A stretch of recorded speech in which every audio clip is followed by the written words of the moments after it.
Okay, so with that in bearing in mind, and like I said, that so your property investment you are letting out, do you have to manage the tenants yourself, or is that something that you can outsource to say like a third party? Yeah, there's lots of rental agents, and quite often you'll see them alongside estate agents, or estate agents will do rentals and sales, and you can use a rental agent. We did when we on our first property, we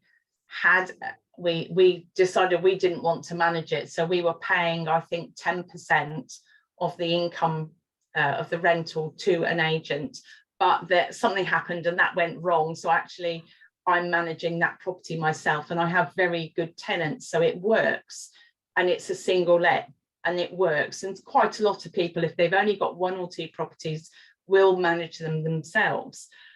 But you just have to think about how far that property is away from you. So if you live in the Midlands like we do, and you've got property in Manchester, you probably won't be managing it yourself, because if something goes wrong, you've got to drive up or get somebody to fix it or whatever. So it's more likely that you'll have an agent who will organise things. And there are different types of management and different levels of management. So they can do full management where they organise any repairs, or they just collect the rent.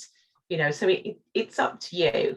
And if you've got a house of multiple occupation, if you've got a house that's divided into rooms, that's much harder to manage by yourself, because you've got multiple tenants then who could be telling you about all sorts of different things at all sorts of times of the day or night. So you probably would choose a managing agent for them as well.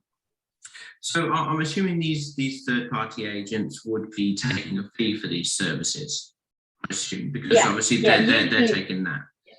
Yeah, usually 10%-ish. For a single let, 10 to 12 is about average here. And for an HMO, it's around 15%. So it's higher, but the income from an HMO or house of multiple occupation is much higher than a single let. So, it doesn't matter that you pay a bit more in management, perhaps.